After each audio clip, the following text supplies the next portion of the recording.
esse curso está sendo difícil para mim, né?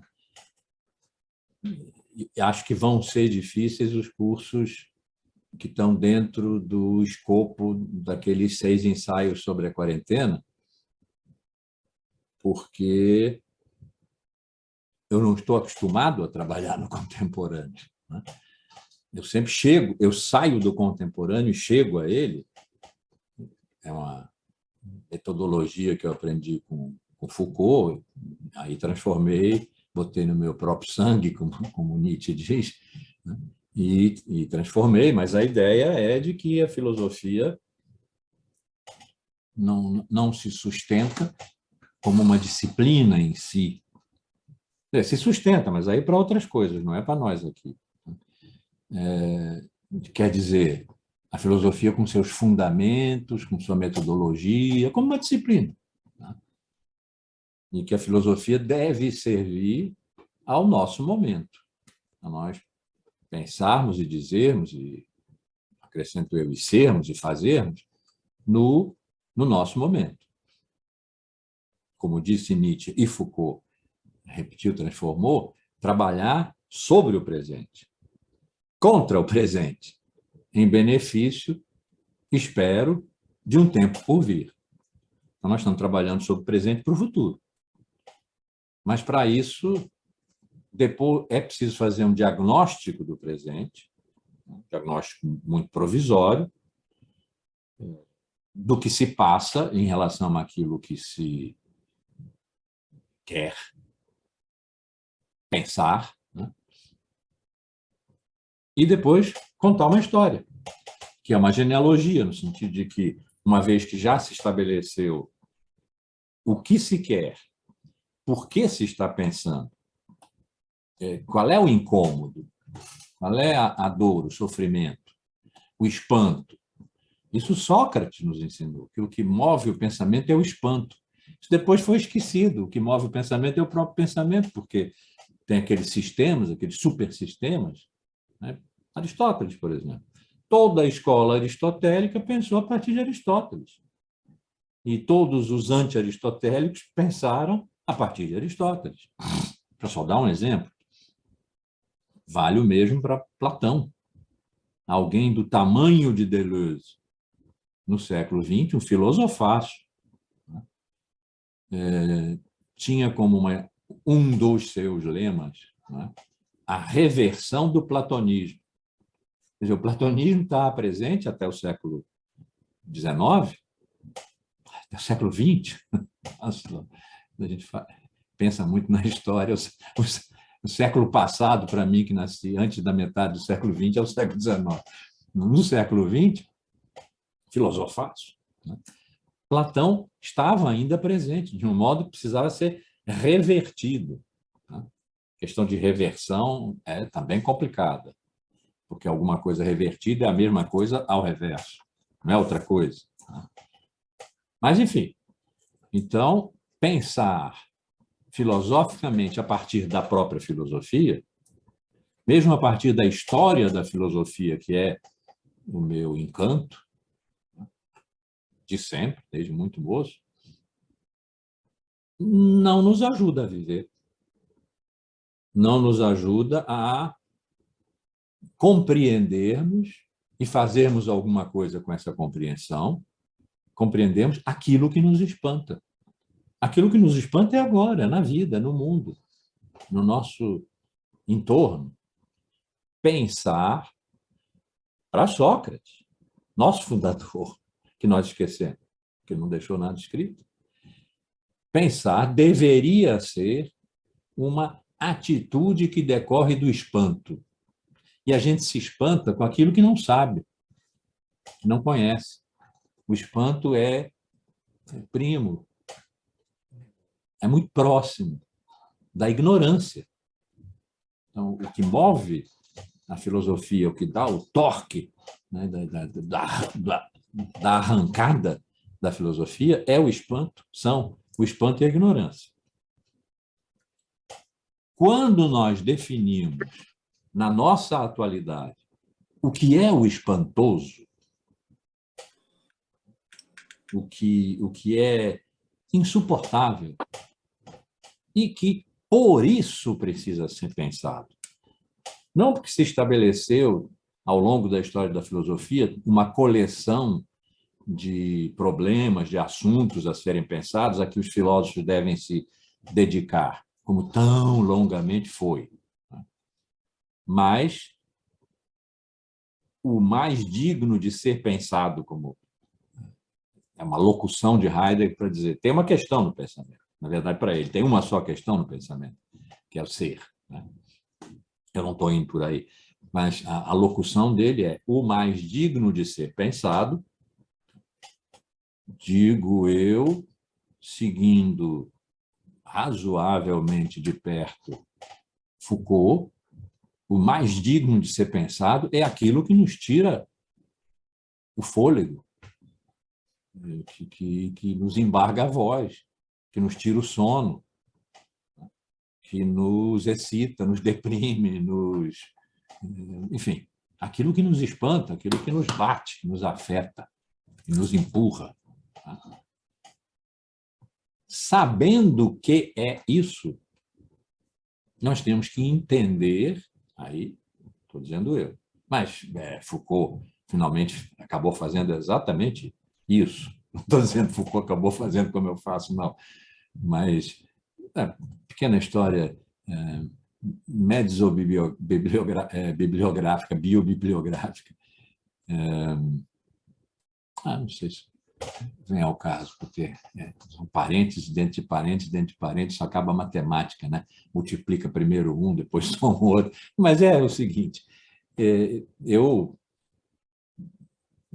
super me interessava, Foucault, ia fazer meu pós-doutorado com ele e tal. Até o momento em que ele começou a tratar do poder.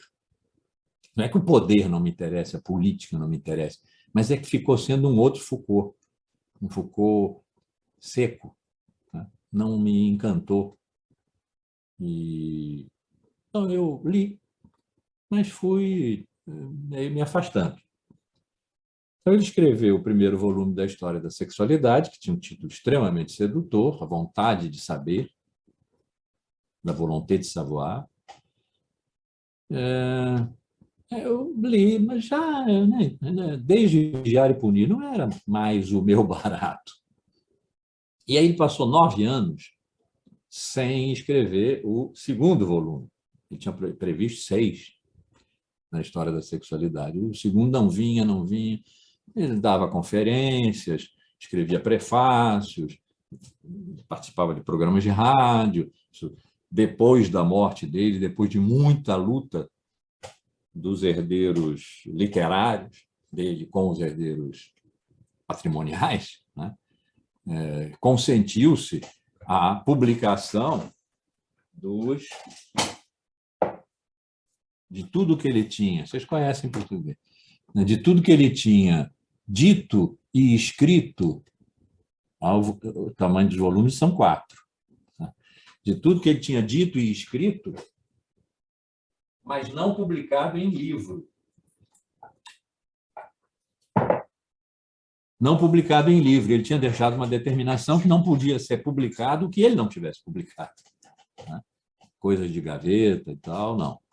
E acabaram concordando que sim, se ele tinha de algum modo publicado, tinha dado uma entrevista na rádio e tal, isso é público. Fez uma fala na Itália, num congresso e tal, isso é público. Teve um debate com Chomsky, que foi importantíssimo, né, nos Estados Unidos. Era público. E aí foi tudo publicado nos ditos escritos, a mesma coisa para os cursos. Já disse aqui. Os cursos são maravilhosos, os últimos 3 cursos, então, são extraordinários. Não iam ser publicados, porque ele não publicou. Concluiu-se que sim, que tinham que ser publicados, porque podiam ser publicados, porque eram públicos. Eram totalmente públicos. No sistema do Collège de France, não tem inscrição. A pessoa chega, se tiver sorte de chegar cedo, senta. Se não tiver sorte, fica em pé ou senta no chão, né? Livremente, não tem depois contas a prestar, trabalhos para fazer, não tem nada, é aberto. Né? Mais público do que isso é impossível, só se ele fosse para a praça, né, falar. E então, também publicaram os livros. Mas, enfim, durante 9 anos, ele ficou fazendo essas coisas aí. Dava uma entrevista, participava de um programa, dizia umas coisas, mas não escrevia o segundo volume. E aí o segundo volume, O Uso dos Prazeres, saiu junto com o terceiro, aí já não eram mais 6, eram 4, junto com o terceiro, Cuidar de Si, em 84, no ano em que ele morreu. E aí teve uma apresentação geral da história da sexualidade, no segundo volume, rompendo, meu entendimento é esse, rompendo com o Foucault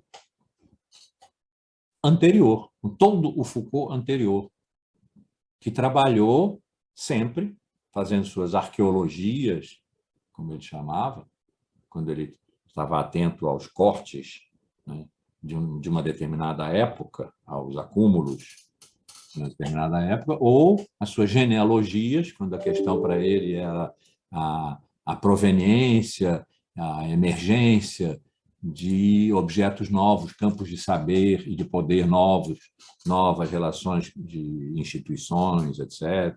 Enfim. Não, suas arqueologias e genealogias eram entre o século XVII e o século XIX. Século XVII, XVIII, ele chamava a Idade Clássica, época clássica. Século XIX, o moderno. No século XX, ele não entrava, porque não dá para fazer genealogia do próprio tempo, não dá para fazer história do próprio tempo.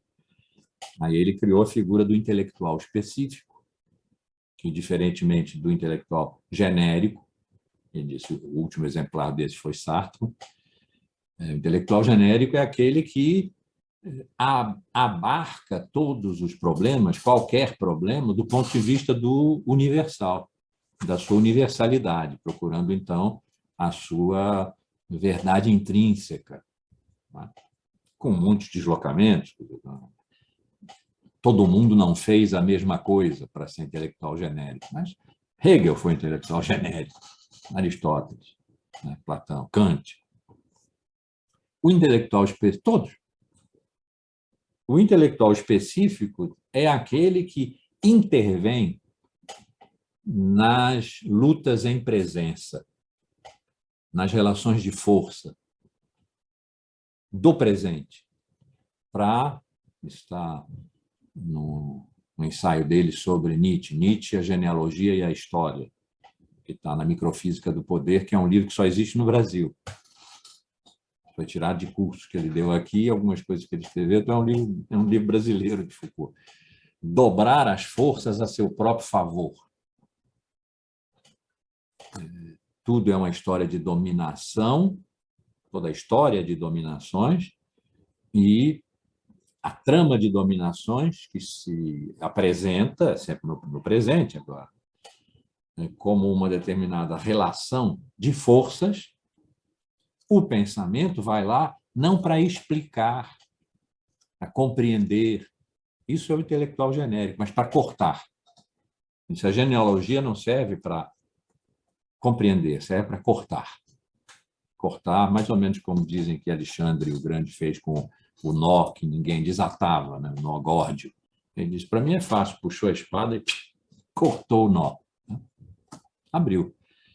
Então, serve para cortar. E o intelectual específico é aquele que intervém no ato. E, às vezes, erra. Por isso mesmo. Ele, por exemplo, apoiou o regime dos ayatolás, a Revolução Iraniana, porque ela acabava com uma idade média tardia, né, extremamente dura, do Shah da Pérsia, o herdeiro de Xerxes, de Dario, alguma coisa assim. E depois ele reviu, quando viu a teocracia que ali se instalou, a repressão, essa coisa toda, reviu. Né? Então, do século XX, ele não fazia genealogia. Era 17, 18, a época clássica, e 19, o moderno. A época clássica dominada pela força da representação, a representação aí no sentido de pôr em cena, hoje em dia representação teatral, e não de representar na mente, intelectualmente, etc. O que também se fez, obviamente. Né? Descartes fez. mas não era nisso que Foucault estava interessado, e o moderno, século XIX, regido pela força estruturante, né, pelo discurso, como ele chamava, pela função enunciativa, deu vários nomes, da história. Ele comparava essas duas épocas e suas descontinuidades. Esse é o grande Foucault. É na descontinuidade que se percebe que tem duas épocas ali. É porque não tem nada preenchendo o entre uma e outra. Nem terá, não é para achar. Não se vai encontrar nada. Tem um vazio, uma ruptura, uma cesura. Isso permite dizer que, de repente, uma coisa que funcionava parou de funcionar. E outra coisa que não tinha nada a ver entrou em funcionamento. E aí descrever as duas, sem a ideia de progresso, de avanço histórico, nada, descrever as duas, por isso ele foi, às vezes, chamado de positivista, ele fazia descrição arqueológica, né, como ele dizia. Mas vamos lembrar que a arqueologia é uma ciência auxiliar da história. Né? E as genealogias também. Mais ou menos a gente pode dizer, enquanto ele tratou dos discursos em que saber estava mais envolvido, ele fez arqueologia, e quando ele começou a tratar daqueles discursos e práticas, sobretudo, né, de saber poder, foi nessa época que apareceu, em que o poder é mais saliente, ele começou a fazer genealogias. Mas o período é esse, 17, 18, 19, com repercussões sobre o 20, mas aí na atuação do intelectual, cortando. E nessa apresentação geral da história da sexualidade, feita no segundo volume, no uso dos prazeres, ele disse que tinha se dado conta de que ele não ia conseguir resolver, não era o assunto dele, né? Mas compreender por que, na nossa época, o sexo é, sobretudo, falado, psicanálise e tal, né? E que nunca se falou tanto de sexo. E sexualidade. Ele foi deslocando de sexo para sexualidade como uma forma de constituição de subjetividade, regimes de subjetivação. Tal. Se ele ficasse entre a pastoral cristã e a psicanálise, vamos botar assim como dois extremos, meio brutamente, não ia conseguir entender. Ele tinha descrito as transformações no primeiro volume, na Vontade de Saber, mas não ia avançar dali. E era o que o pessoal dizia. Foucault colocou de tal maneira a questão da constituição da subjetividade moderna, totalmente indefesa diante das formas do poder, da disciplina, do controle, que não tem mais lugar para resistência, que é o que o pensamento devia fazer. Portanto, ele está num beco sem saída, não vai continuar. Ele continuou dando um salto histórico maravilhoso. Ele saltou para o século V de Sócrates, para o diálogo Alcibíades de Platão, em que Sócrates e Alcibíades discutem sobre a filosofia, né? Para que ela serve? Preparar o jovem para entrar na cidade, sobre política e sobre o amor. Tudo isso estava misturado, né? Sobre o amor. E aí entrou uma dimensão de sexualidade, uma dimensão ético-política, uma dimensão ética, sobretudo, a substância ética, como ele chamou, no uso dos prazeres, no cuidado de si, que não estava na comparação entre a pastoral cristã e o discurso compulsivo da sexualidade que se diz.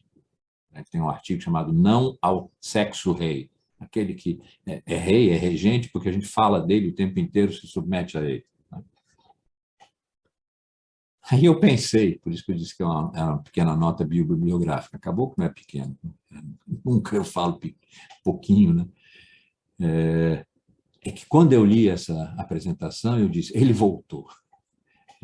Ele voltou, eu voltei a me interessar por ele, porque era essa história que eu fazia, muito longa, né? Essa mais ou menos eu aprendi com Heidegger. As coisas têm que ir muito lá atrás para a gente conseguir vir andando, vendo onde houve corte, onde houve continuidade, onde as continuidades fizeram diferenças, onde foram simplesmente uma platitude de uniformidade, de identidade sem diferença, e que isso não dá para fazer aqui entre moderno e contemporâneo. Então, sempre fui muito lá atrás. E, de repente, Foucault foi. Por que eu disse isso tudo? Porque aprendi com Foucault que o que nos espanta na atualidade é o que deve mover o pensamento. Mas se nós não compreendermos como se produziu aquilo que nos espanta na atualidade, aquilo que já já vai se tornar um problema filosófico. É a filosofia trabalhando sobre a atualidade contra, em benefício de um tempo por vir. Aquilo vai se transformar num problema filosófico, quando começar a ser pensado reflexivamente. E um problema filosófico não aparece de nada. Ele tem uma história, mesmo que essa história não esteja visível no problema como ele se apresenta na nossa atualidade. Então, quase que artificialmente, deve-se e se pode contar essa história. Digo quase que artificialmente, porque uma história que vai ser contada a partir do momento que é o nosso, é uma história inteiramente interessada. Ela não tem o desinteresse da ciência ou da filosofia que produz essências e que é, nesse sentido, desinteressada porque está servindo à verdade, V maiúsculo e tal. Né? É inteiramente interessada, é para nos afagar na dor, né? Nos aliviar o sofrimento e nos dar musculatura para a luta, que a filosofia vai pensar. Tão logo esse problema possa ser qualificado como um problema filosófico. E isso a gente só consegue fazer se contar a sua história. A história da constituição de um problema filosófico como problema filosófico, porque quando ele aparece não é um problema filosófico. A pobreza que nós estamos lidando aqui não é, em primeira instância, um problema filosófico.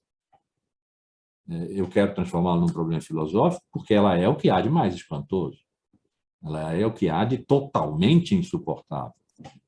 Como eu disse no final da aula passada, se não disse, digo agora, aquilo que, alegoricamente, mas acho que bem incisivamente, eu tenho chamado a África de sofrimento,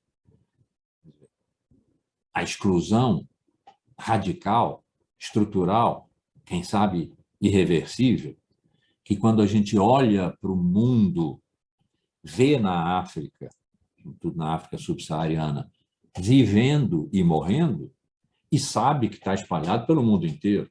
Está ali nas pessoas em situação de rua, que o padre Lancelotti, que outro dia tomou uma porrada no Twitter, como comunista, como não sei o que e tal, que não tem nada que ajudar essas pessoas a usar o imposto, nosso imposto para dar comida.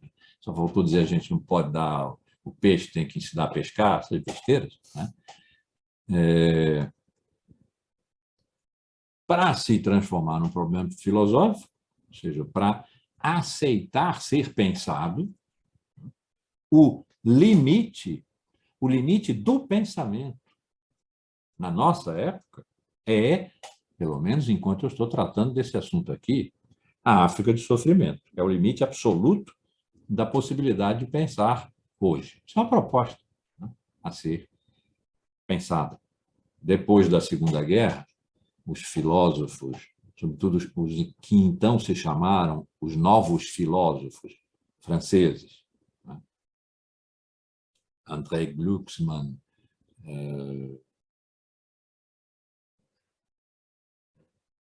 Pierre-Henri Lévy, Bernard-Henri Lévy, alguns outros, que depois desapareceram. formularam essa hipótese. Não é possível a filosofia depois da Shoah, depois do Holocausto. A filosofia se tornou totalmente impossível. Então, pensar essa hipótese era o trabalho dos novos filósofos.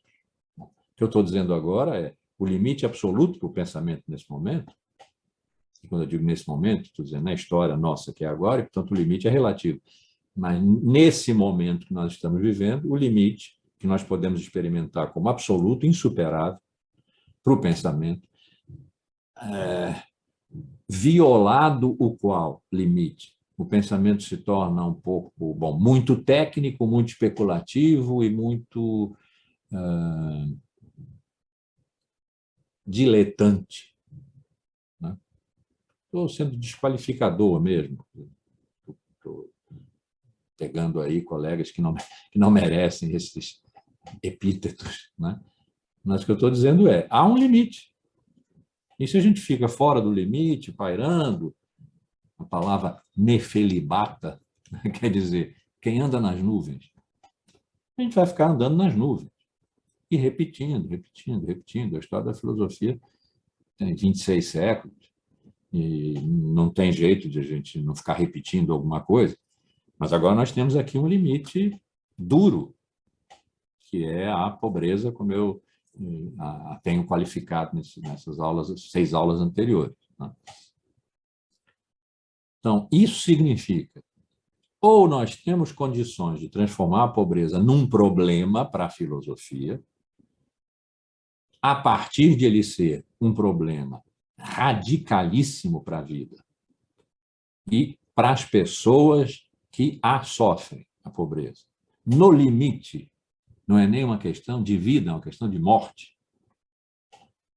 Então, tomada a realidade bruta, violenta da pobreza, nesse sentido que é o dela. Não estou inventando nada. Os números dizem isso. E o olhar desarmado, quando a gente anda pelas ruas e fica driblando as pessoas que estão deitadas ali, porque elas cheiram mal, porque elas podem ser agressivas, porque, sei lá, essas coisas todas. Estão no nosso caminho. Nós fazemos outro caminho para evitá-los. Também isso é uma exclusão. Em todos aqueles níveis de exclusão, eu falei, exclusão simbólica, tudo. Então, essa experiência é uma experiência de vida. Nossa. Sobre a vida de outras pessoas, essas que a gente chama os pobres. E eu já mais ou menos mostrei aqui, os nossos pobres não são os pobres dos estoicos, não são os pobres dos hebreus. Se nós podemos renunciar a pensar isso e ir para o sopão, ou ir para a ajuda, para o abrigo, para o cobertor, é legítimo fazer isso. Aliás, é necessário. É necessário. Como o Betinho dizia, quem tem fome tem pressa. Não pode esperar as grandes revoluções e reformas estruturais, vai morrer de fome. Não, é legítimo fazer isso. Mas se nós, que temos esse ofício da filosofia, a filosofia é um ofício, no sentido de que ela deve estar a serviço. Se for só para autossatisfação, é uma belíssima coisa, a filosofia é o máximo, né? Mas aí por que não a arte, a poesia, por que não a música? É porque a filosofia nos dá esse dever de pensar aquilo que se passa e nos ofende. Isso é que se constitui num problema filosófico. Isso é hoje assim, não foi até o século passado, até o século XIX, não foi assim, né? Mas hoje é, ou assim pode ser visto, experimentado. Então, nós estamos inteiramente mergulhados na nossa atualidade, interessados nela. A palavra interesse, que às vezes é mal vista, né? E às vezes é má coisa mesmo.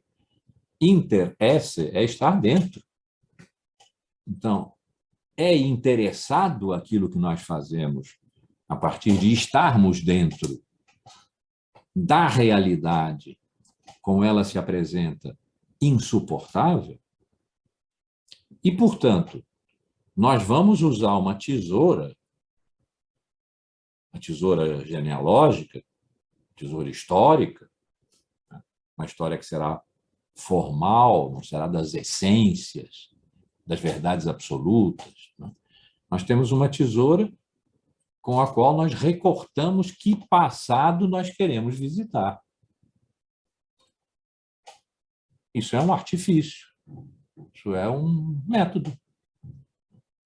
O coração, talvez, da genealogia, da história formal, a história dos paradigmas filosóficos, como eu chamo e faço, é que ela parte de um diagnóstico de atualidade, manifesta um interesse radical, e esse interesse produz instrumentos de recorte para um passado em que a gente só está interessado em entender como é que algo que se dá na nossa atualidade pode ser tornado um problema filosófico. Então, é isso que eu estou tentando fazer aqui. Mas não era o que eu tinha o hábito de fazer. Quer dizer, era o que eu fazia. Sempre foi, um sempre aí que pode ser colocado lá em 70, 1970, tem um bocado de tempo. Né? Quando eu encontrei Foucault, quando eu o pratiquei, sempre foi o que eu fiz. Mas na muito longa duração,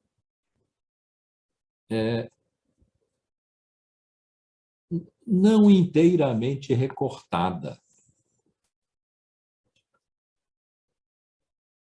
Ainda tinha ali uma espécie de naturalização das questões. Não é tanto assim, eu estou me criticando aqui, mas não é tanto assim, mas, enfim, vamos dizer que fosse isso. E agora eu estou pegando questões de total atualidade, a pobreza, as polarizações, o ódio como afectus, como afeto regente, talvez, não sei, mas altamente circulante na nossa época, TOC, taxa de ódio circulante, o terror, as migrâncias, a perda de lugar, de espaço, de referência. Essas são questões que me tocam muito pessoalmente, e é assim que tem que ser. Ser tocado pessoalmente que faz um filósofo transformar em problema filosófico aquilo que é ofensivo à sua sensibilidade, ao seu senso moral, à sua inteligência, o que for. No meu caso, é ofensivo ao meu coração. E por isso eu penso entre o coração e a cabeça, né? Mas o coração vem antes. Transformar isso em problema filosófico. E aí é difícil, porque não é o que eu tenho o hábito de fazer, no sentido de que agora as questões de atualidade, por exemplo, a pobreza de que nós estamos tratando aqui, a pobreza inteiramente regente. A história que eu tenho para contar é uma história episódica. Eu dei umas pinceladinhas aqui, eu disse, os hebreus tratavam os pobres assim, os estoicos, assim. Na Idade Média, assim. Os bispos, portanto, a igreja já institucional, assim. E a caridade, e etc. Devo ter dito isso em 15 minutos. E normalmente seria um curso inteiro. Então, a progressão sobre esse tema é lenta, eu peço paciência a vocês, né? É lenta, porque, bom, como é que eu trabalho? Eu tenho um assunto que eu vou ruminando, eu sou um ruminante, né? Que eu vou ruminando, em que vai me pedindo certas leituras que eu vou fazendo, vou anotando, né? E fazendo minhas marcações à margem, quer dizer, as ideias que vão me surgindo, Quando eu tenho condições de botar uma determinada ordem naquilo, eu tenho o esquema de um curso. E é aqui que as coisas aparecem. É aqui que essas anotações, para as quais eu estou olhando, né? De repente, uma aula inteira foi sobre 10 linhas de anotações aqui. Pode que eu saí delas, fui para outros lugares, tal. É aqui que acontece. Eu não sei, comecei dizendo, esse curso está sendo difícil para mim. Eu não sei quanto tempo e quanto fôlego eu tenho para levar isso adiante, além de um limite que, à medida em que eu estou falando aqui, eu começo a perceber pelo menos um deles, que é o da qualificação da pobreza como força entrópica. E essa é fundamental, porque se a pobreza, que é visível pela exclusão e pela estruturalidade da exclusão, for pura passividade, nós temos um cenário. Se a exclusão, aparentemente estrutural, da pobreza não é passiva, é produtiva, produz meia humanidade, que tem uma dinâmica, não é pura passividade, né? Tem uma dinâmica. E essa dinâmica, aí eu usei como modelo, a partir da segunda lei da termodinâmica, né? Que funcionou como base de construção da primeira teoria da informação, Shannon, Weaver, lá no começo, primeiro quarto do século passado, sim, século passado, século XX, né?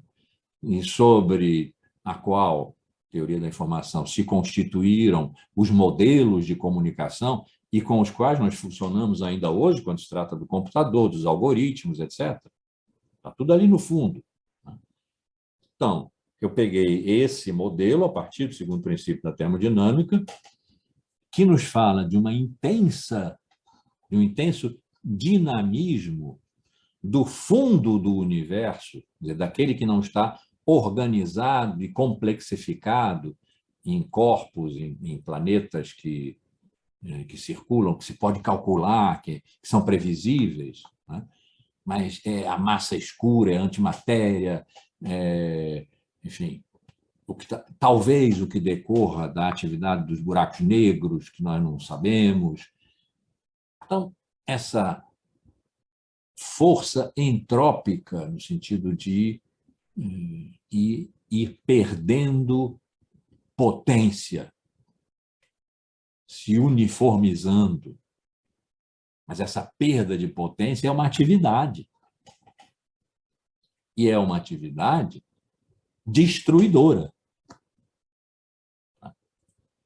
Então, esse esgarçamento, essa perda de potência, eu faço equivaler à ideia nietzschiana, que tanto me encanta, porque me comove, né? De que o deserto cresce. Ai de quem carrega em si um deserto, ele diz, né? O deserto cresce. O que significa o deserto cresce? O deserto é indiferenciação. Tudo é igual em todas as direções. Claro, tem umas dunas ali, a intuição de um oásis acolá, né? Mas o deserto é indiferenciação, o ilimitado da indiferenciação. O deserto cresce, a entropia cresce. Isso é uma atividade. O deserto cresce. Ele não é sempre idêntico a si mesmo, ele vai invadindo espaços antes habitados pela complexidade, pela taxa alta de informação das cidades, por exemplo. E o deserto vai crescendo sobre as cidades, vai engolindo as cidades. Nós conhecemos esses processos em diversos continentes, onde havia mar um dia, hoje é deserto. O deserto cresce. Tudo isso está posto em relações que são analógicas e alegóricas, né? em certas medidas e razoavelmente realistas em certas medidas, o que me faz dizer que a força ativa da pobreza, que faz com que ela não seja pura passividade, receptiva da exclusão, é a entropia, e que a entropia é a força regente da nossa época, ou seja, que a pobreza é a força regente da nossa época, é a tendência mais pesada do que a organização social, cultural, etc., aquele enclave de informação, pensando ainda no fundo, né, da teoria da informação, naquele enclave de informação, quer dizer, de novidade, de organização, essa é a ideia, né? Organização, complexidade, não é essa a força regente. Essa é a que está trombando com a natureza. Essa é a que, na dimensão da nossa época, antropoceno, em que a atividade humana imediatamente produz efeitos geológicos, em que o meio em que nós vivemos e que é o nosso ambiente de viver, o meio ambiente, é afetado por aquilo que nele nós fazemos e nos afeta em regresso. E aí é o degelo das calotas polares, aquelas tristes imagens do urso polar em cima de um pequeno pedaço de gelo que ainda boia, e dos desabamentos constantes das montanhas de gelo. Aquilo é já em si uma imagem de grande tristeza, de grande potência. Mas nós sabemos o que acontece ali. É o aquecimento e a subida de nível dos oceanos. Nós estamos fazendo isso. E a natureza está fazendo conosco. Então, aí no antropoceno, a época geológica em que antropos, nós, somos parte da geologia, isso pertence ali ao enclave de informação. Vamos dizer, a cidade, por oposição ao deserto, né? Pertence à cidade, com tudo que isso significa. Isso está conduzindo a um fim, ou a grandes catástrofes. O beijo do morcego é uma grande catástrofe, que significa que nós invadimos a natureza a tal ponto que o morcego nos encontrou. Nós passamos, de repente, a ter o mesmo hábitat, aqui e ali fora. E eu aqui dentro. Por que eu não posso sair sem máscara, sem mudar o sapato? Porque ele está ali. Isso é uma realidade nova, uma realidade da nossa época. Então, pensar a pobreza, desde que se entenda que ela não é uma passividade. Uma exclusão, por ser estrutural, seria então uma passividade, não há o que fazer. Que ela é uma atividade, que a sua exclusão ativa alguma coisa, e que essa alguma coisa é destruidora da uniformidade de um mundo dominado por esse enclave, que são os muito ricos, o 1%, os 5%, o 10%, e depois os remediados espalhados por ali. Os números eu já dei várias vezes. Tá? Esse enclave, isso que está encaixado, como se fosse artificialmente, né? Encaixado no grande contingente do mundo em que a África de sofrimento se apresenta como um limite para nós, o deserto cresce. Ai de quem carrega em si um deserto significa, para a nossa utilidade aqui, significa o deserto que cresce, nós o estamos criando e, ao mesmo tempo, ai de nós, estamos agredindo a natureza em que o deserto cresce a natureza, o mundo em volta, o cosmos. Né? E estamos morrendo disso. Então, eu tenho consciência de que essa proposta é frágil,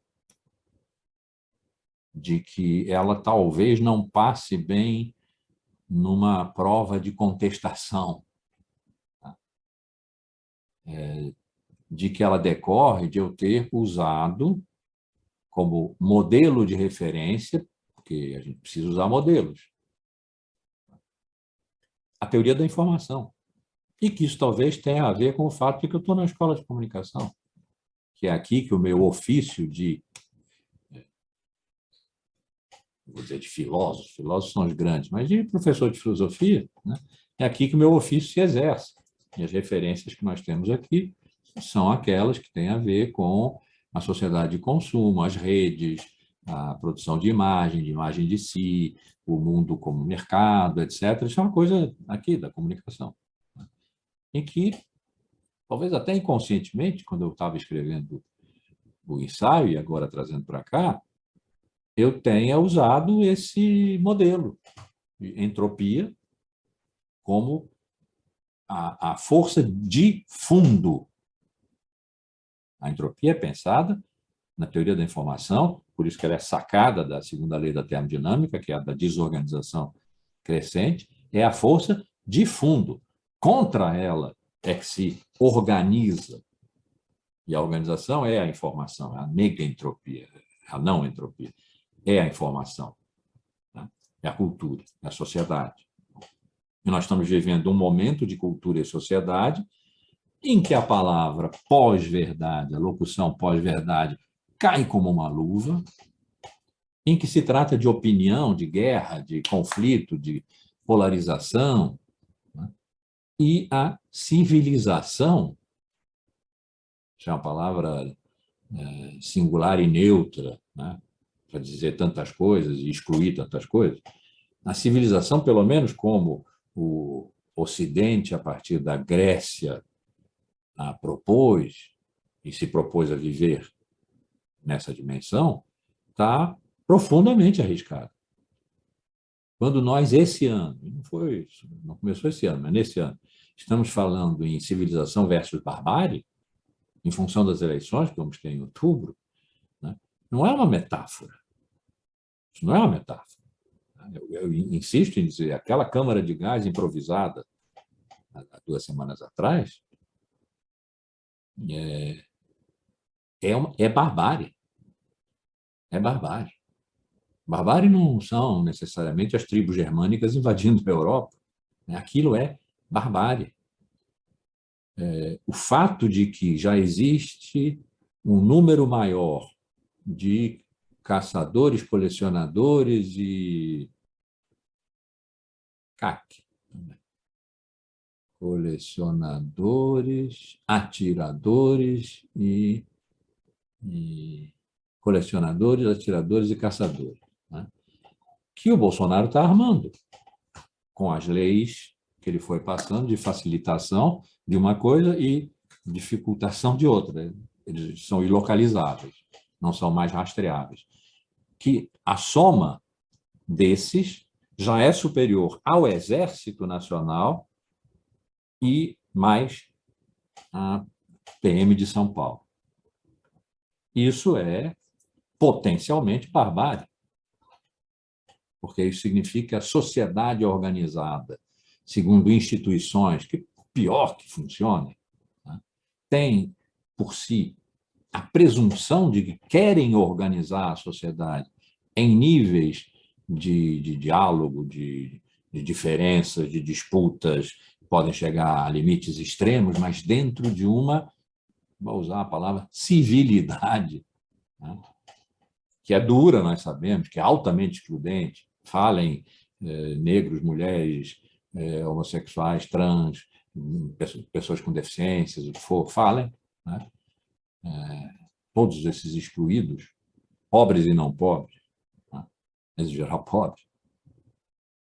Mas há aí, ainda, né, perspectivas, caminhos, a gente pensa em revolução, transformação, reformas, enfim. Pensa em diferença, de que essa diferença pode ser alcançada. A barbárie não, a barbárie é avassaladora. Então, nós nos encontramos num momento em que pensar em termos de força entrópica de fundo e organização, sociedade, cultura, cidade, cada vez mais enfrentando o seu ambiente, que é o nosso ambiente, que é o ambiente natural. Quando a gente diz o meio ambiente, está falando da natureza, nós estamos falando do mundo no qual nós vivemos, o mundo que é nosso ambiente, que é o nosso meio, no meio do qual nós estamos e contra o qual nós agimos e que age contra nós. Nós intencionalmente, o mundo não intencionalmente, a natureza, o planeta, não intencionalmente, mas tem aqui uma tensão, uma polaridade complicada, né? Para dizer o mínimo, e que fala também de uma incivilidade, ou seja, de uma quebra civilizacional, que essa expressão, né, pós-verdade, a opinião está liberada, as narrativas estão liberadas, cada um pegue a sua para se fortalecer. Trata-se, então, realmente de força, de combate de forças. Então, nesse contexto, e tendo usado o modelo teoria da informação, entropia no fundo, como guia para começar a pensar a questão aqui da pobreza, nesse contexto, mas é sempre num contexto, é sempre na atualidade, não é em geral. Como eu disse na aula passada, não existem os pobres, menos ainda o pobre. Quanto se diz em singular, no singular, né? Não, porque o pobre... Quem é o pobre? Como assim o pobre? Né? Existem os pobres, eles estão sempre em situação de fome, em situação de rua, em situação de frio, em situação de morte. Nesse contexto que é sempre da nossa atualidade. Ou é a história passada. Vamos falar dos servos medievais. Podemos, claro. É super interessante. Mas nós estamos pensando aqui na nossa atualidade. Aí, por ser nossa atualidade, portanto, por haver na aproximação a essa realidade que nós queremos transformar em um problema a ser pensado. Viés, interesse, limitação de horizonte, necessários para que a pobreza não seja simplesmente um problema, não uma questão a ser pensada filosoficamente, a ser refletida, mas um problema econômico, e aí tem modelos econômicos. Claro, isso é importantíssimo, né? Lógico. Isso corresponde mais ou menos ao que quem tem fome tem pressa, né? Então, modelos econômicos, cresce o bolo, distribui enquanto cresce, macroeconomia, etc. Tudo isso é importantíssimo, mas é objetificador. É objetificador. E nós estamos aqui tentando problematizar. Então, pelo fato de que estamos tentando problematizar dentro da nossa época, e pelo fato de eu ter usado estar usando ainda, um modelo que vem de outro lugar, que não tratava de pobreza, que é o modelo informacional, entrópico, eu acabei distribuindo forças. A força entrópica para a pobreza, a força informacional, complexificante, organizadora, para riqueza e sua concentração. A concentração é o máximo de organização, né? Organização perversa, mas organização. Distribuir essas forças, ou eu teria que admitir que a pobreza é passiva, porque sua exclusão é estrutural, talvez irreversível. Então, a pobreza é passiva e resignada. Não é.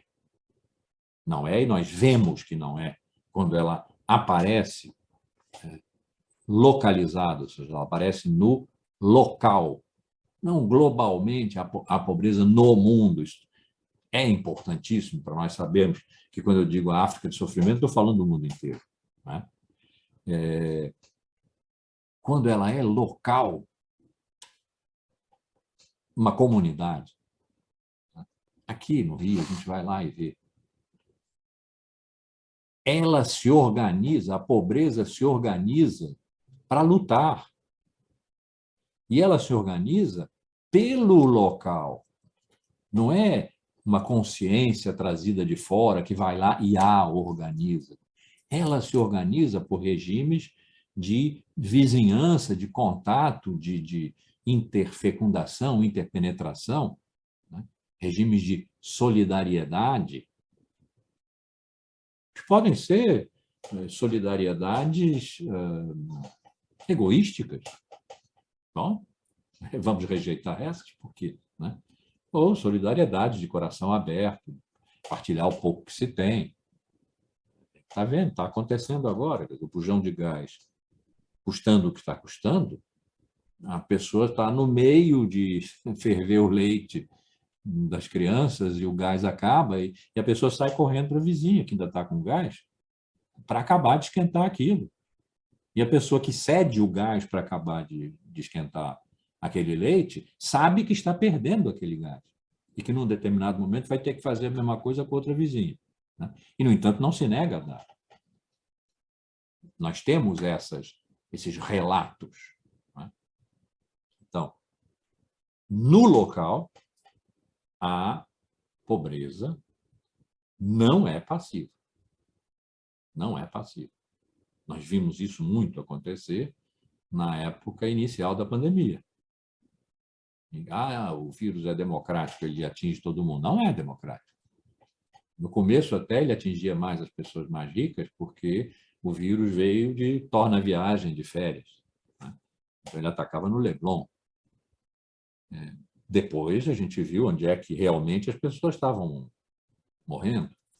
Nas comunidades pobres, porque lá não tem, muito frequentemente, água corrente para ficar lavando as mãos. O regime de vida é um regime de aglomeração, para só ficar nisso.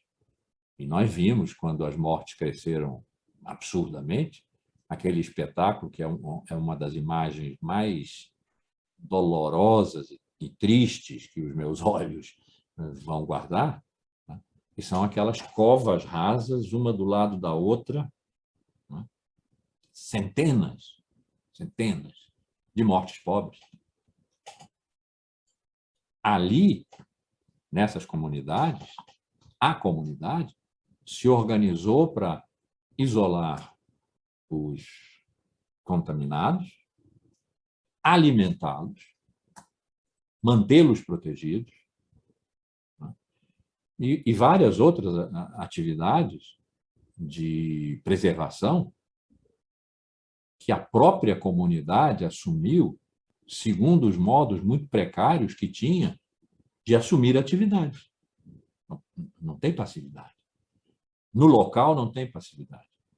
Pensar a pobreza global como passiva, né, é um erro que decorre do fato de que nós nos acostumamos, em virtude da globalização que foi feita pela planetarização da técnica, por nada de grandemente humano, portanto, né, a pensar em termos globais. E isso sacrifica a experiência do local. O local acaba sendo visto como um pouco retrógrado, reacionário, defesa de uma cultura, das culturas originárias, que não cabem no processo da globalização. Nós vemos isso acontecer, né? Aqui nós vemos acontecer tanto, que pelo mundo todo é assim também.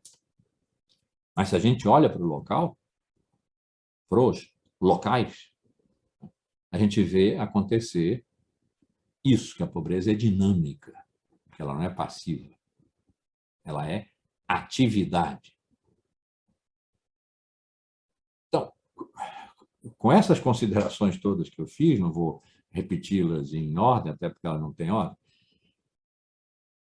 eu admito, não admito no sentido de, não, eu vou admitir isso, eu considero que, levada essa tese que eu estou formulando aqui, de que a força dinâmica da pobreza é entrópica, que a entropia é destrutiva, que essa é a sua atividade, que a entropia é a força regente da nossa atualidade, portanto, é a pobreza que rege, por causa da sua exclusão e não a despeito da sua exclusão, eu posso não ser capaz de sustentar uma discussão, uma contestação, né, que se faça em relação a isso.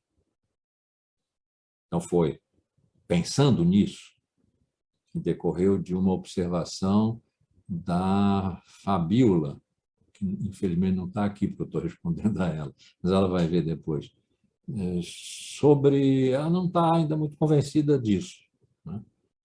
Pensando sobre isso, levei essa semana pensando nisso, é que eu comecei a aula dizendo: esse curso está sendo difícil para mim. Alguém disse que tinha visto depois, não sei se foi a Georgina, que não tinha podido vir a aula, não, a Georgina veio. Fabiana. Fabiana, que viu depois e que gostou muito da aula. E eu apartei ali e disse: foi uma aula muito difícil. Não digo que foi uma aula difícil para vocês, difícil de entender, não sei. Ela gostou, que bom. Obrigado, Fabiana. Para mim foi uma aula muito difícil. Porque eu estou tocando nessa tese e as minhas observações que eu vou fazendo nas minhas notas de leitura. Então, assim, não ficou claro. Por quê?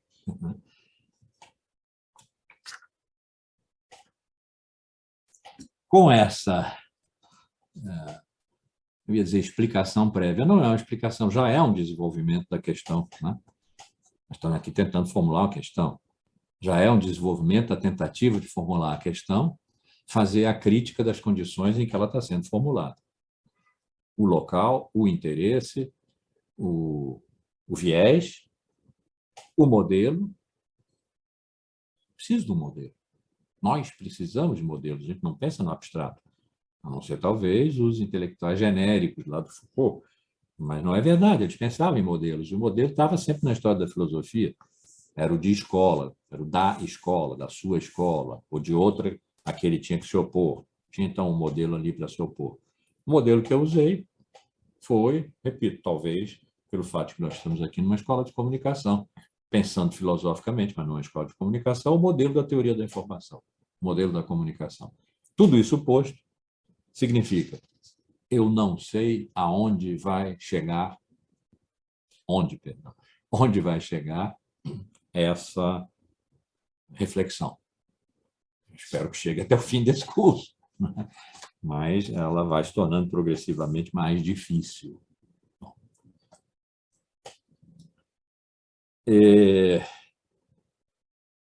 Então, eu terminei a aula passada dizendo que a África de sofrimento é o limite absoluto da possibilidade de pensar hoje. E já, mais ou menos, dei contexto a essa afirmação, que é qualquer coisa menos óbvia, né? Que a pobreza extrema seja o limite absoluto da possibilidade de pensar hoje. Tem tanta gente pensando aí e pensando outras coisas, sendo perfeitamente capaz de pensar. Estou falando de mim, é claro. Isso aqui é um ensaio. No ensaio, a gente está sempre falando de si e sua relação com a vida. Mas isso é o que eu me proponho a fazer desde, eu diria, desde mais ou menos sempre, mas definidamente como um projeto daqueles que eu apresentaria ao CNPq, se ainda apresentasse projetos ao CNPq. Eu perdi inteiramente a paciência com o CNPq, então fiquei livre, que sou um pesquisador livre. Não tenho bolsa, mas tenho liberdade.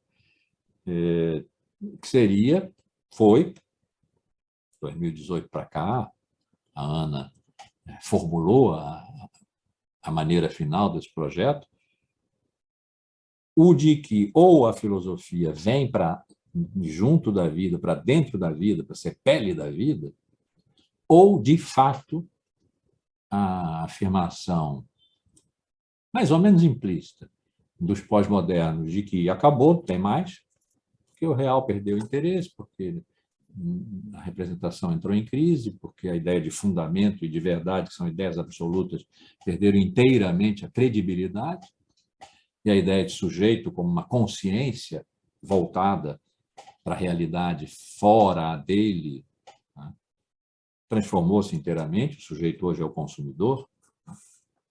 Então, embora eles não tenham dito, algum terá dito, não me lembro de todos, evidentemente, algum terá dito que, então, a filosofia acabou. Mas no começo do século passado, primeiro quarto do século passado, Heidegger admitiu isso.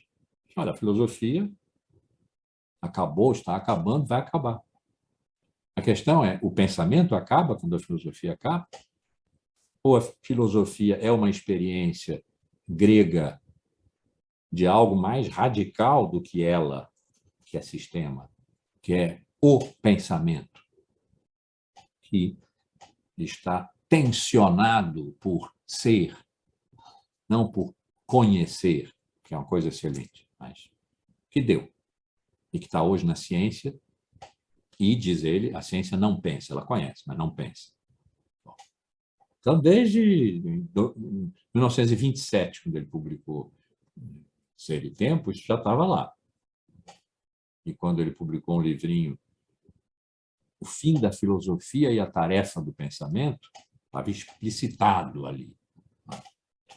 Então, estou admitindo que seria melhor para a filosofia, seria mesmo vergonhoso, menor vexame, para a filosofia acabar, entregar os pontos, e nós íamos fazer outra coisa. Íamos fazer outra coisa, ir para a praia, fazer poesia, cantar, tão bom. Ou ela vem para dentro da vida. E vir para dentro da vida muda inteiramente os nossos hábitos de pensamento. Por isso que eu tenho dito aqui, disse hoje, até esse momento da aula, né, disse quase a aula inteira, que está sendo difícil. Porque é difícil pensar de dentro da vida. Da nossa vida, das nossas vidas comuns, e como eu tenho dito, o que nós fazemos em comum com as nossas vidas comuns. Isso que é a humanidade, né? O que nós fazemos em comum com as nossas vidas comuns, não é nenhum abstrato, nenhum universal. É difícil. Porque estar dentro, como eu já disse aqui, dá viés, perspectiva às coisas. Né? E nós não estamos acostumados. Nietzsche fez, mas era Nietzsche. Foucault meio fez, mas era Foucault. Nós não estamos acostumados. Então, na minha vida, que é a de que eu disponho, minha vida comum, eu estou tentando fazer conosco aqui, nós todos juntos, alguma coisa em comum. O curso é isso. Com as nossas vidas comuns. Na minha vida comum, eu encontrei que é a pobreza o limite extremo da possibilidade de pensar. Pobreza, com tudo que eu tenho dito até agora, tem 6 aulas para trás, não vou repetir. Limite extremo significa ficar pensando no sentido radical do termo, refletir. Eu proponho refletir sobre a vida enquanto ela é vivida, não depois, como objeto passado. Enquanto ela é vivida. Trazer a filosofia, portanto, para dentro da vida, que cada um só pode fazer com sua própria. E depois propor uma generalização que vai ter que sofrer imensas mediações aqui nessa tela, dentro da sala de aula, na sala 140, quando nós chegarmos de novo lá ao presencial. Então, continuar a pensar, nesse sentido radical de pensamento, para além do limite extremo, digo eu, da pobreza, é diletante. É porque a filosofia é legal, que ela tem uma história tão longa, tão bonita, né? E eu tenho feito essa experiência, e evidentemente eu estou todo condicionado pelas coisas que eu tenho dito aqui, sobretudo por essa. A África de sofrimento é o limite absoluto da possibilidade de pensar hoje. Então, eu tenho feito a experiência do desagrado com que eu leio filósofos que tratam de coisas que, a meu ver, mas a meu ver, agora não preciso mais relativizar, né? Que, a meu ver, não dizem nada à vida, não falam da vida. E não é preciso falar da vida sempre, que a vida como objeto, a vida está sempre ali, a palavra vida está aparecendo todo o tempo. Não, é tomar em consideração corpos, afetos, contradições, choques, paixões, sentimentos, amores, desejos reais, reais, que realmente ocorrem, que a gente pode chegar na janela e ver, não estão aqui. Estão aí também, né? Mas num nível segundo. De modo que a primeira coisa a fazer não é ir aos livros. Por isso que eu digo, eu sou um ruminante. A primeira coisa a fazer é ruminar. É ficar com aquilo girando na cabeça, como eu digo, do coração para a cabeça, né? Passando pelo corpo, produzindo mal-estar. Nesse momento, tenho andado meio num mal-estar, que eu acho que tem a ver com esse curso aqui. Eu sou uma pessoa muito para cima, não tem nada de depressivo, não, mas num mal-estar, num não saber muito bem como é que agora se segue na vida. Então, ruminar primeiro, consigo mesmo, com as outras pessoas, conversar. E depois estudar, claro, tem que ser. Ninguém tem intuições absolutas e geniais assim, porque ficou ruminando. E estudar, formular curso, trazer e conversar. Para mim, isso significa entender o que quer dizer que, quando colado na vida, o pensamento tem um limite absoluto, que é a África de sofrimento.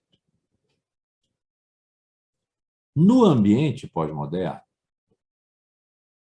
não estou falando da década de 80 para cá, com esse grande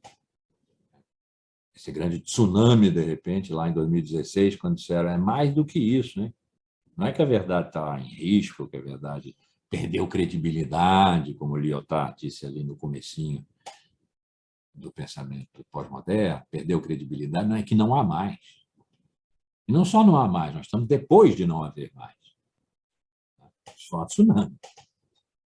E, então, nesse período, né, regido pelo paradigma da eficácia, as coisas têm que resultar, têm que servir, têm que ser úteis. Então, também, a filosofia precisa ser útil. Essa seria a mentalidade pós-moderna. Ou sai fora. Cale-se. Essa questão foi colocada, olha eu indo lá atrás de novo, essa questão foi colocada no século IV, antes de Cristo, pelos filósofos, muito explicitamente por Platão, porque ele estava ainda no combate. Quem deu o combate foi o nosso fundador, foi Sócrates, mas não deixou nada escrito. Então, foi Platão que representou esse combate socrático e o levou a termos platônicos. E o combate contra os sofistas, com os sofistas, atracados, não se sabia naquele momento quem ia ganhar. Nós podíamos ser os descendentes de Protágoras e Gorgias, não de Platão e Aristóteles. Protágoras e Gorgias e os sofistas em geral foram tremendos filósofos. Perderam. Perderam, mas deixaram sua marca. A filosofia toda tem essa marca até hoje. Tá? A marca da separação entre a razão e a natureza. Isso foram os sofistas que fizeram. Hoje, o beijo do morcego está nos lembrando que talvez a gente precise rever isso. Mas então a grande batalha ali foi em torno de utilidade e verdade. Para os sofistas, o discurso precisava ser útil. E útil significava convincente. Eles estavam pensando num ambiente democrático, depois da guerra com Esparta, dos tiranos, num ambiente democrático, ágora, fala, discurso. Não há verdade. Essa era a tese dos sofistas. Tudo fora de nós, os humanos, fora da cidade, é caos. Portanto, não há verdade. O que há? Linguagem que precisa ser bem organizada, a retórica, portanto, é a grande arte dos sofistas, e bem emitida, a oratória, servindo a retórica, né, para convencer. Essa é a essência da democracia. Está em público, exercendo um discurso convincente, e, nesse sentido, útil. Útil. Verdadeiro ou não, não importa, porque não há verdade. A reação dos filósofos foi a de dizer que não é a utilidade que conduz os discursos, é a verdade. Verdade que eles sabiam, porque Sócrates formulou assim, não está à mão. Pelo contrário, ele não era o mais sábio dos gregos, como se dizia. Ele era o mais ignorante. O que ele tinha de sábio era saber que era ignorante. O que os sofistas não sabiam. Sabiam, mas não diziam. Ele era ignorante e da sua ignorância é que se impulsionava o desejo da busca da sabedoria, filia do sofia, a filosofia, tem esse fundamento. A ignorância, que precisaria ser cultivado. Foi eliminado quando os grandes sistemas foram feitos, fechados. E aí se passou a supor, e foi logo depois, o discípulo de Sócrates, Platão, e o aluno de Platão, Aristóteles, né, traíram Sócrates. Vamos tentar recuperá-lo, um pouco ceticamente, tentar recuperá-lo. Mas os filósofos venceram, mostrando que a verdade existe, mas para ser encontrada é preciso retirar uma série de capas que a escondem. Simulacros, a palavra foi usada por Platão, de simulacros, de afastamentos do que é sumamente verdadeiro, as ideias, as formas puras. Aristóteles disse que Platão supôs um mundo superior a esse aqui, o mundo das ideias. Não sei. Ele não disse assim nos diálogos, mas Aristóteles foi aluno dele, deve saber. Então, trazer a memória para junto do que ela já soube, mas que o corpo abafou, né, as ideias. Pronto. Essa é a receita de Platão. Aristóteles tem a sua, o neoplatonismo tem a sua, entra Deus no assunto. Né? Verdade. Verdade venceu a utilidade. E assim ficou.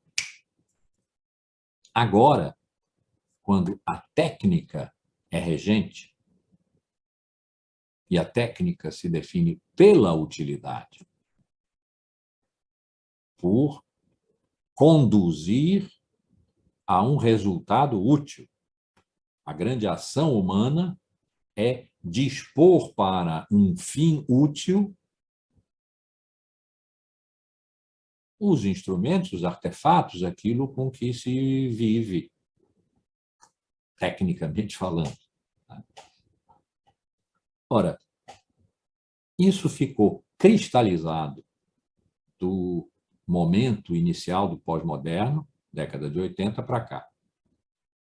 Contamos, portanto, com 40 anos, 42, isso é quase meio século, não é pequeno tempo. Não é pequeno tempo.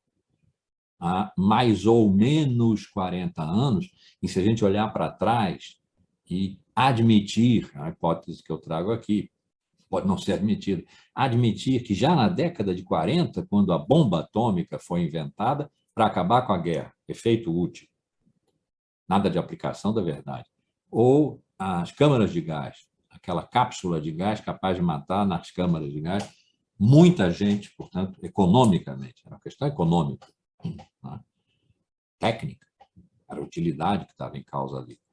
Que então isso começou realmente na década de 40. Depois foi se desenvolvendo, transformando. Os pós-modernos apenas vocalizaram isso. E, nesse caso, nós estamos há 80 anos do início desse processo em que a utilidade começou a mandar. Quando isso foi dito na década de 80, 90, pronto, ficamos sabendo que era isso. Antes não sabíamos. Teve o estruturalismo, teve Heidegger estava pensando. Bom, da década de 80 para cá, ficamos sabendo que foi dito por esses pensadores pré-socráticos. Desculpem os pré-socráticos, pós-modernos. Então, a filosofia precisa ser útil, num sentido técnico. Ela precisa servir para resolver problemas, colada, portanto, na ciência. Não é um sentido de útil que poderia ser retirado do que eu tenho dito aqui, de que a gente tem que trazer a filosofia para dentro da vida, porque aí ela é útil à vida. É outra coisa, tem uma outra dimensão, né? É outra levada, outra pegada. Tem que ser útil. Nada, portanto, de pureza. E qual seria a grande pureza? A busca da verdade, a verdade em si, a verdade propriamente verdadeira, sabendo desde Nietzsche que a verdade é sempre perspectivada. Vamos imaginar que a gente está dando uma volta a um morro, subindo uma montanha. A gente vai dando voltas e vendo a paisagem.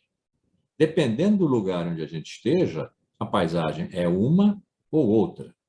Se tem duas pessoas dando volta em direções contrárias, uma mais abaixo e outra mais acima, não haverá concordância entre suas visões.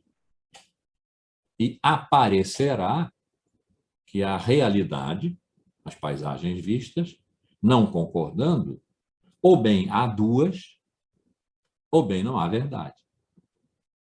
Então, é preciso explicitar o ponto de vista, explicitar onde se estava quando se viu tal paisagem, perspectivar para organizar as perspectivas de tal modo que a gente perceba que a realidade é múltipla e complexa, não é uma paisagem imóvel, ela supõe e pede movimento, tempo, espaço, né?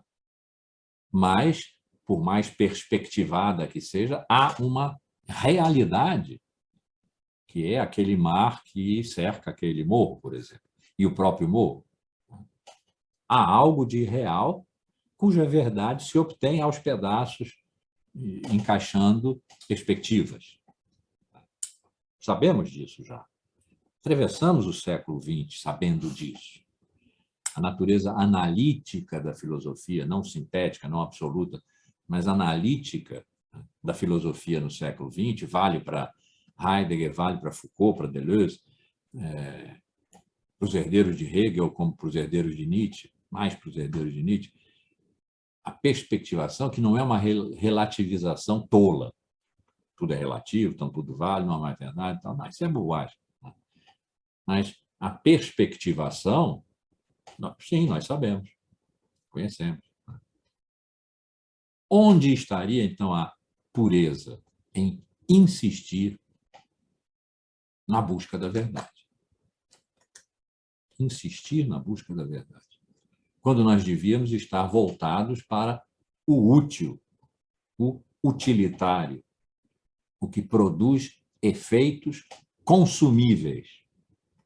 Se a filosofia não for capaz disso, ela não é capaz de nada que caiba no mundo, mas aí, atenção, o mundo da complexidade informacional, o mundo da globalização pela planetarização da técnica, o mundo que domina o planeta pela eficácia tecnológica, o mundo que não dá mais espaço para a natureza ser, né?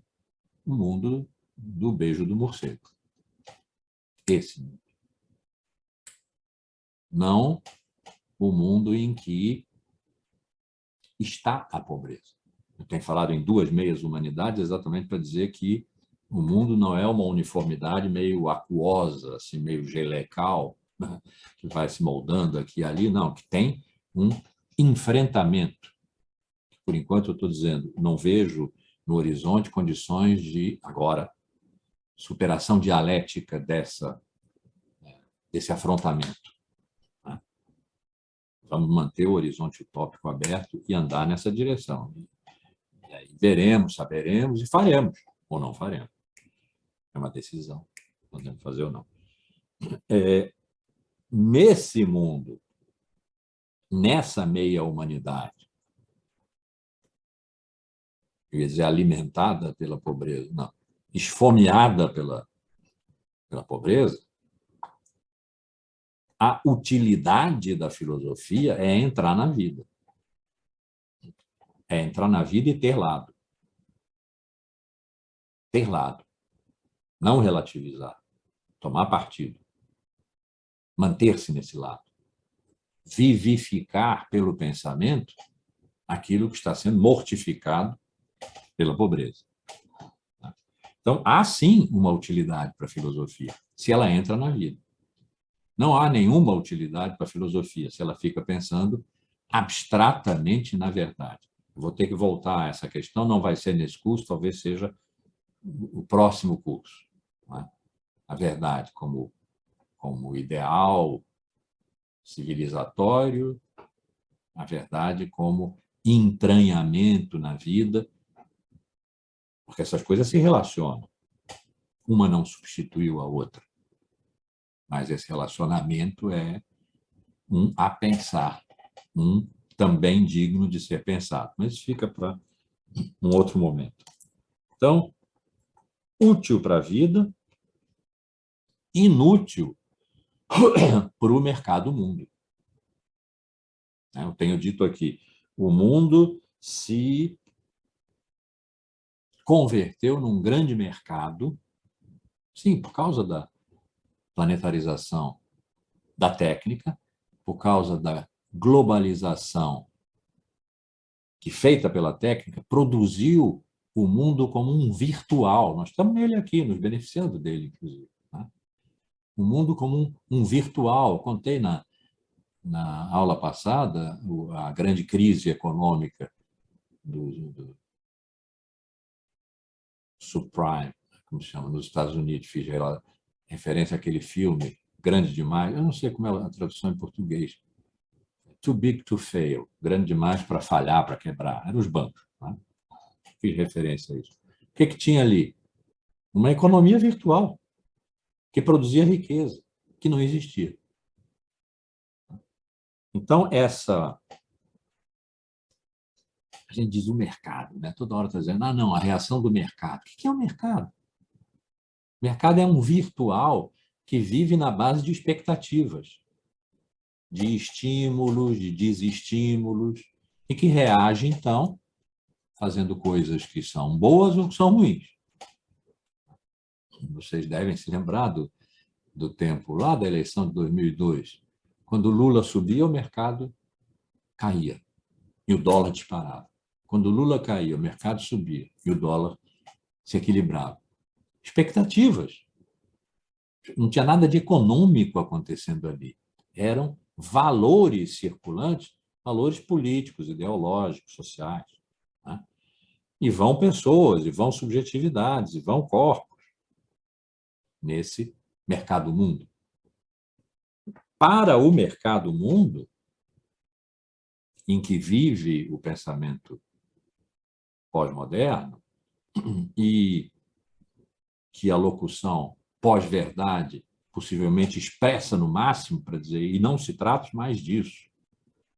Acabou a crítica aqui, nós estamos em pleno reino da utilidade, do que é bom para mim e eu pego, das narrativas, das confrontações que não são para ser resolvidas, não são para ser dialogadas na água, na praça pública, onde for. Né?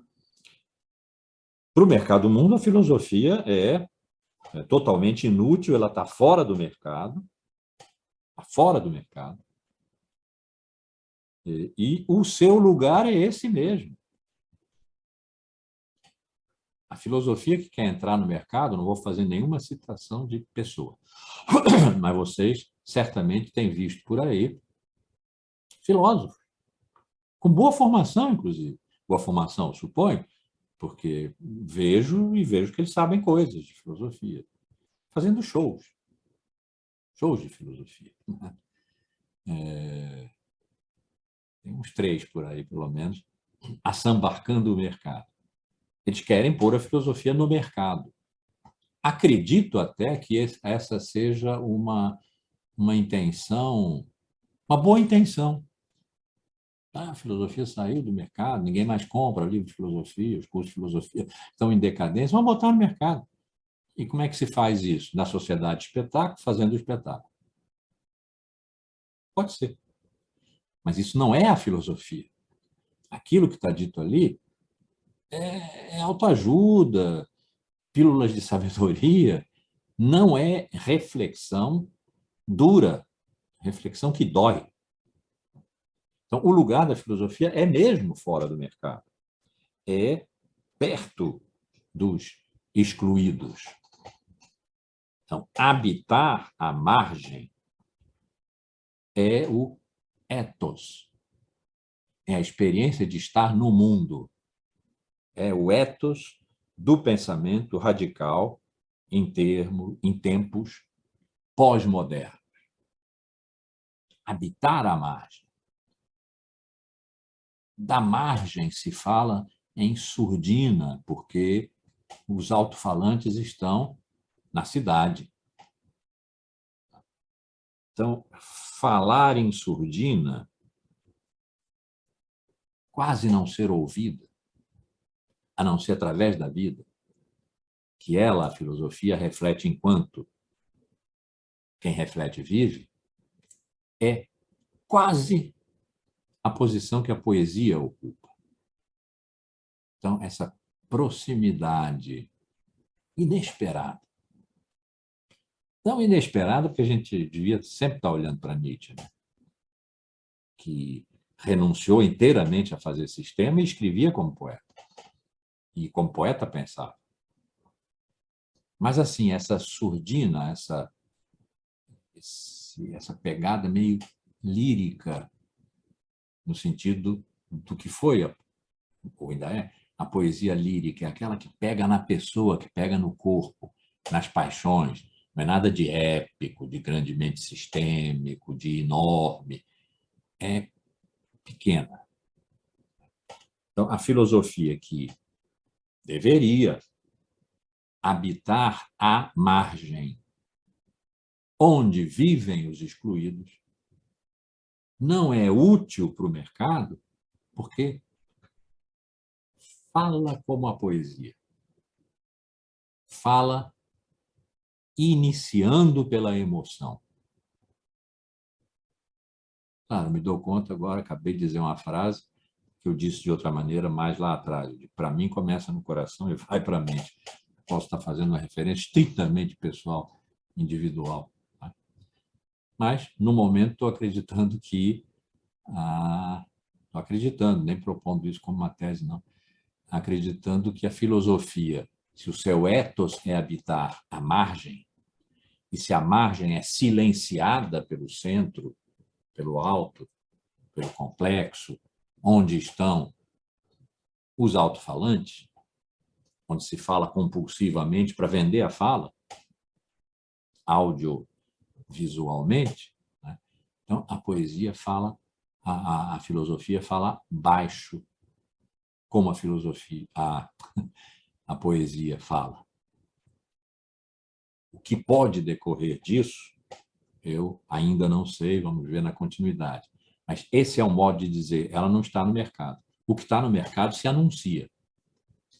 O que está no mercado é publicitário e é publicizado. A filosofia não está no mercado. Por isso, frequentemente, se pensa que ela não está mais em lugar nenhum. Acabou. Não se trata mais disso. A poesia também. Então, estou fazendo essa aproximação um pouco esquiva, um pouco generosa, um pouco surpreendente, porque ambas estão na margem. E esse é o seu lugar, o seu ethos. Habitar junto dos excluídos à margem. O que isso faz com os filósofos? Não sei. Também não é para saber tudo.